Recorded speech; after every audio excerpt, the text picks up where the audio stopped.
Hey guys, how are you? It's time for a Tuesday morning episode of the Daily Juice podcast with me, Matt Perrault. We are back after a slightly losing day, 1-2. Oh, by the way, you can follow me across all my socials at Sports Talk Matt. But losing day. Start to the week, losing week, 1.2 or losing day to start the week. 1-2 because the KC Chiefs can't play defense and they let Trevor Lawrence go down the field, score a touchdown, and they lose the game outright. Yikes. It's been one of those weeks in the NFL.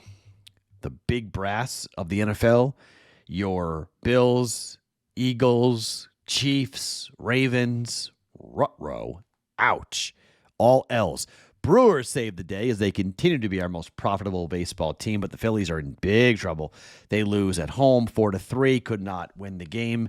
Scored 2 in the ninth, but couldn't tie the game up, unfortunately, so they lose and are down 0-2 as they head to Game 3 in L.A. See ya, Philly.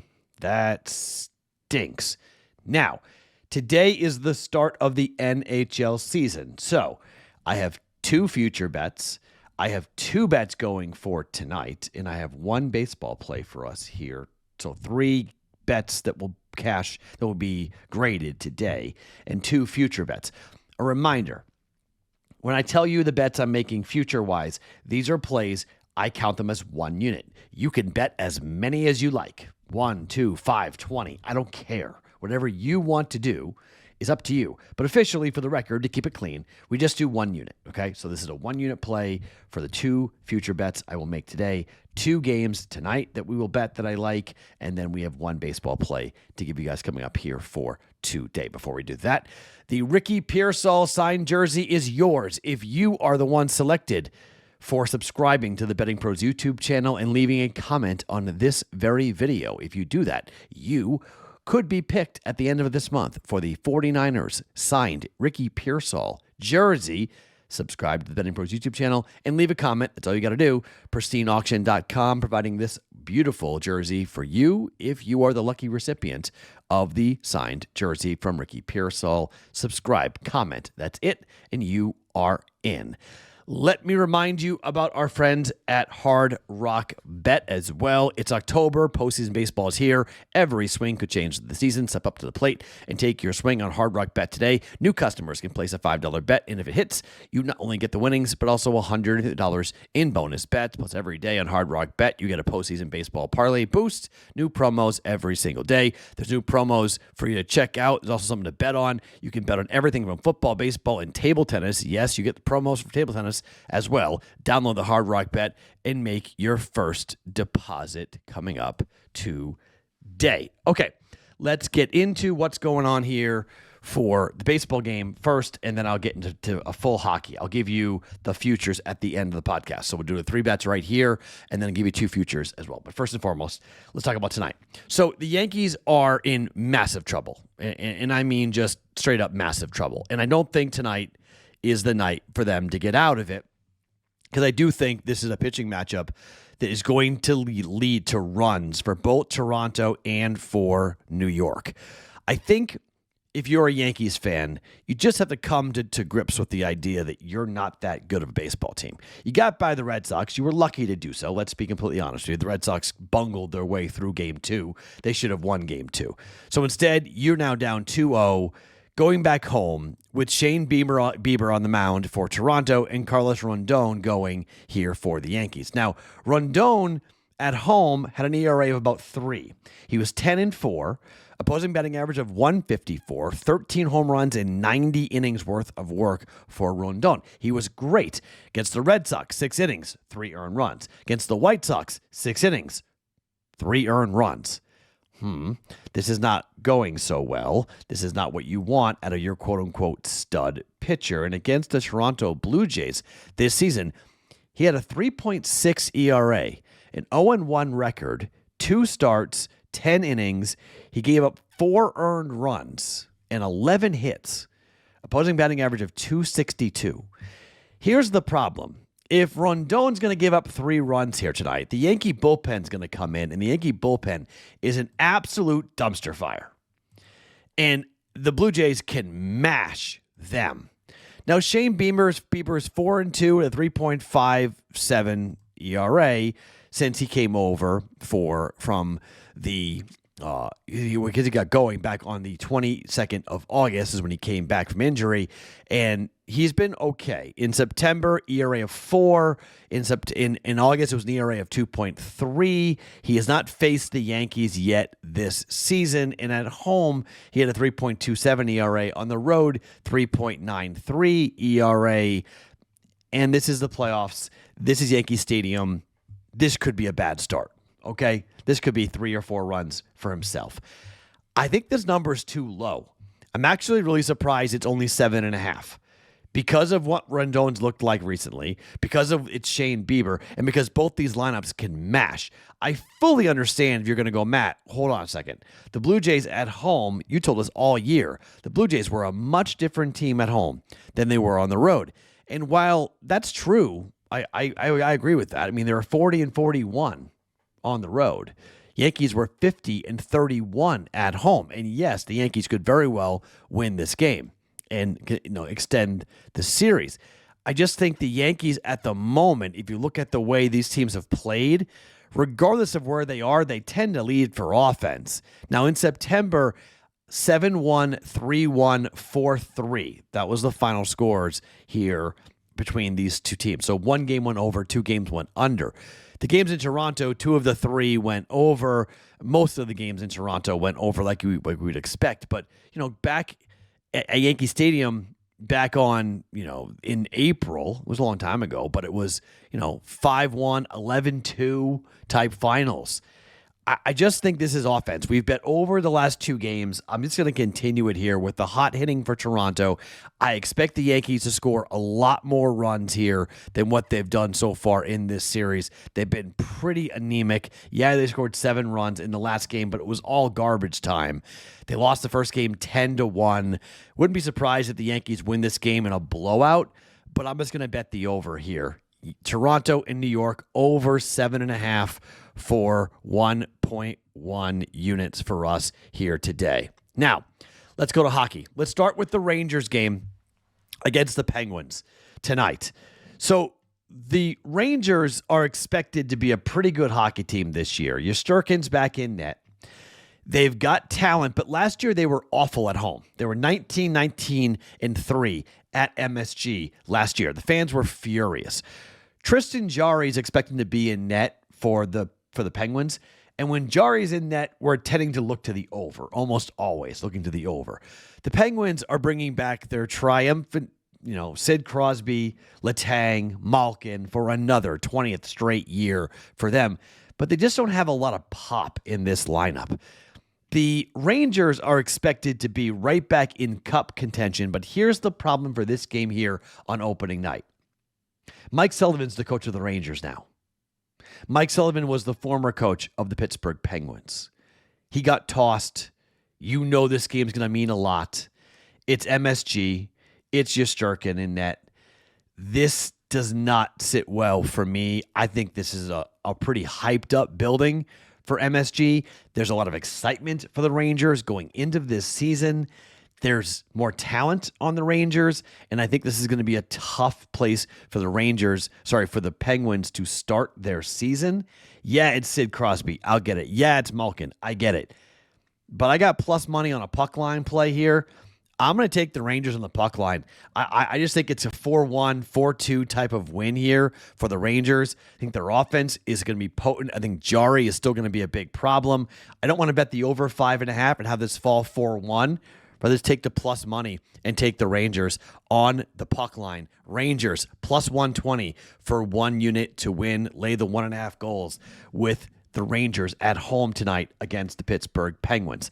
Bet number 2 for you late night folks. If you're looking for a game, a get right spot late, Colorado on the road at LA. The Kings were awesome last year at home. Awesome. We very well might jump in again, but new seasons, or sometimes the trends from a year previous do not continue, and we don't get the same type of amazing home record that we had last year for the LA Kings, where LA last year wound up with a home record of 31-6-4. 31-6-4 at home. So if you want to bet the Kings to win this game, it's a pick 'em. I don't mind it. Take the Kings to win the game. I just think when you have both goaltenders, Wedgwood against Kemper in net, and both these offenses flying early and being healthy, 5.5 is too low. That number just is too low from a total perspective. I think you're going to see probably a lot of power plays. I mean, it's just too good. The talent is too good here on both sides. You have Nathan McKinnon. You have all the offense here going on. You got Cale Makar at the blue line going on. Again, Colorado's expected to be very good.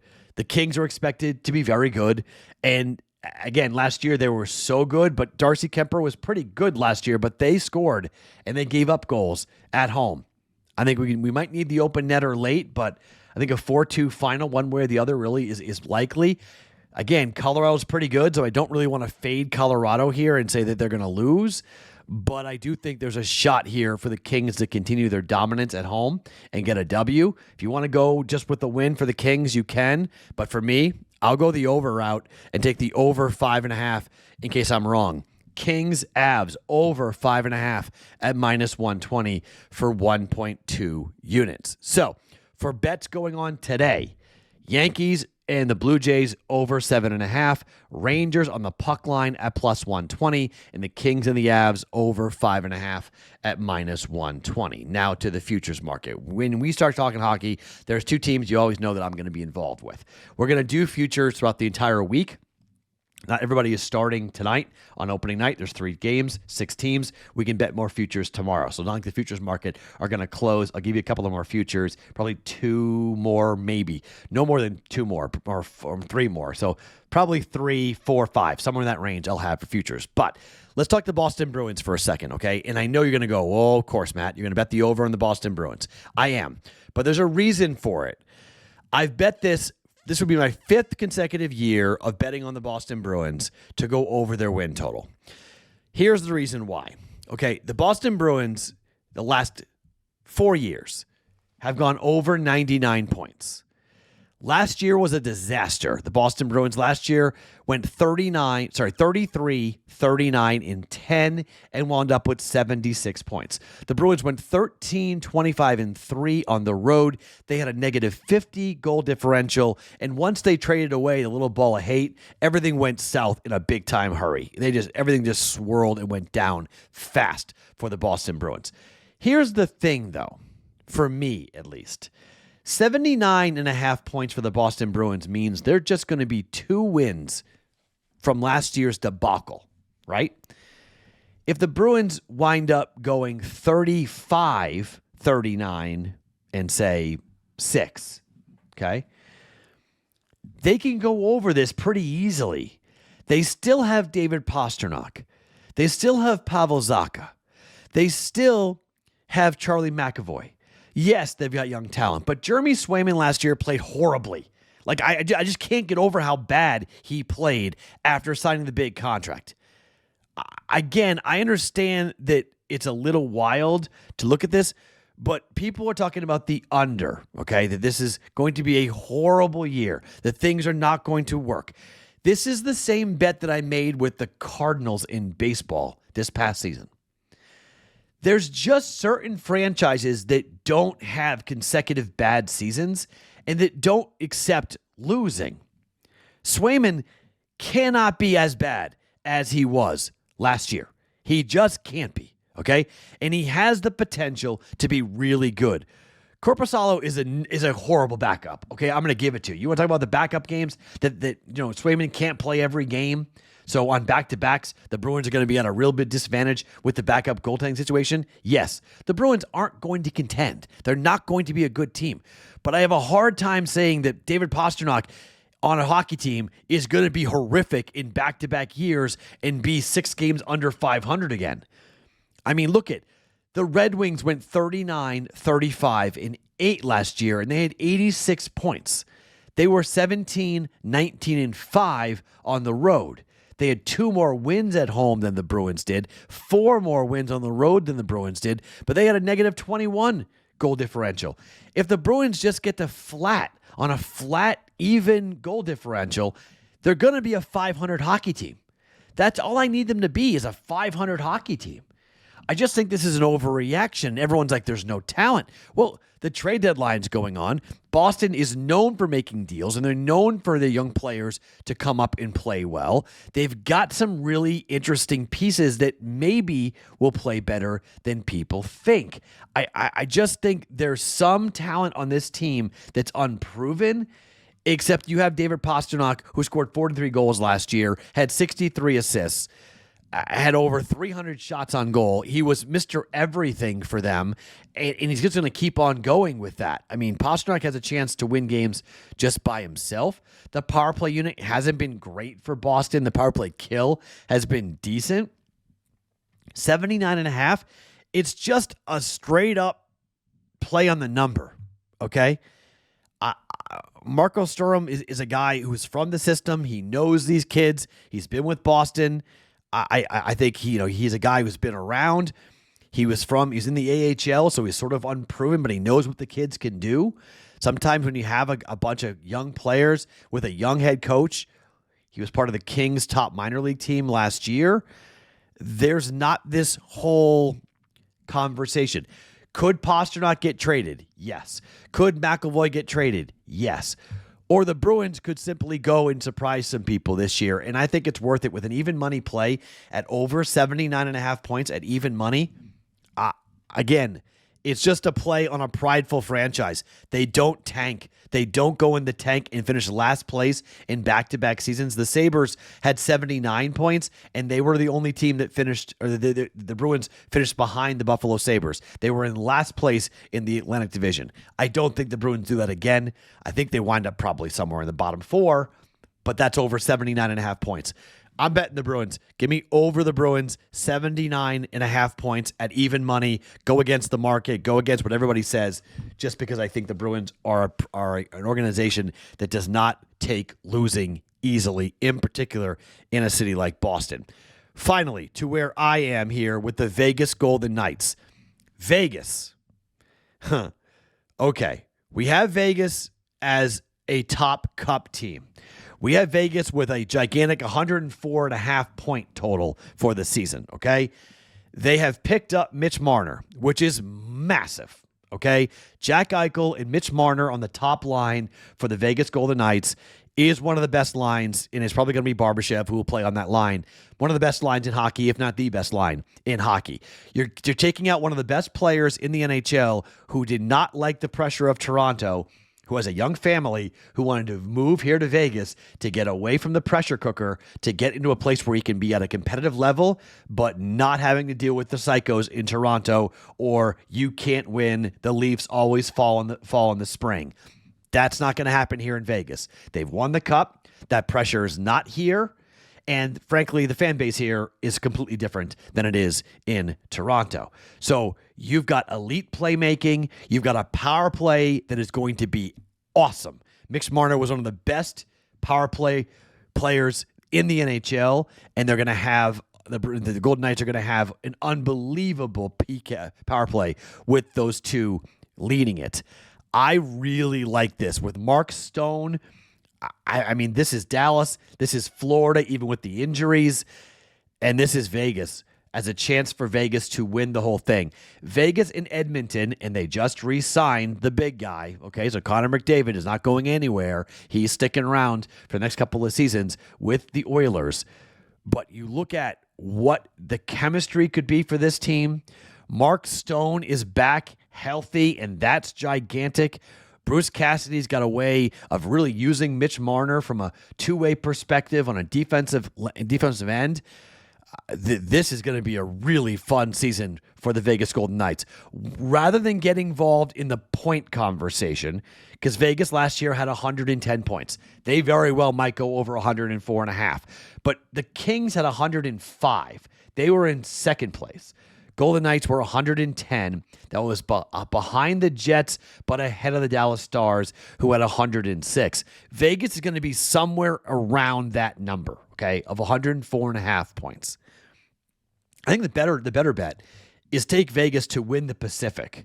So it's the Kings, it's the Oilers, it's the Knights. Those are the three teams, and the Flames might be in the conversation, but Those are the three teams to really watch out for. I think Vegas is better than Edmonton, and I think Vegas is better than the LA Kings, who we talked about earlier. 31-6-4 is insane at home. That's why they ended up with 105 points and why they went nowhere in the playoffs, because on the road they were 17-19-5. Ridiculous. So I'm not worried about the Kings. Really, it's only the Oilers. And I think Vegas is much better than the Oilers. The goaltending is still a big problem up there in Edmonton. And Vegas has Hill, and Carter Hart most likely is signing with the Vegas Golden Knights. The Flyers don't want him back after he was acquitted of the charges that he faced in Canada. So Vegas is all ready to go to sign him as a backup to Adin Hill, which I think is a tremendous addition to this hockey team, because they need a backup goaltender after Logan Thompson was gone from last year. They haven't had that. So having a Hill and Hill backup in Carter Hart, I love it. I mean, I absolutely love it.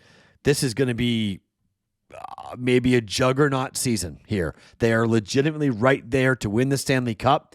If they stay healthy, if Jack Eichel can stay on the ice, I think Vegas can go ahead and win the Pacific Division, and that's a good bet at plus 165. Let's take it. Vegas to win the Pacific Division at plus 165. All right, so 5 bets overall for us here today. 2 futures and 3 plays here on a Tuesday. Bruins over 79.5 points. That's my 5th straight year of betting that. I'm 4-1, or I'm 3-1 betting it so far. I missed it last year, but 3-1. Vegas to win the Pacific at plus 165. Yankees tonight over 7.5 against Toronto. Rangers puck line at plus 120, and the Kings and the Avs over 5.5 at minus 120. Good to have hockey back. We had a good year last year in the NHL. Let's start it again here. We're into the fall. Winter is right around the corner. NBA basketball, college basketball, the playoffs, it's all right around the corner. Football, college football, and more. It's an awesome time in the sports world. October is such a fun month. My name is Matt Perrault. You guys can follow me across all my socials at Sports Talk Matt every morning, wherever you guys get your podcasts. It is the Daily Juice.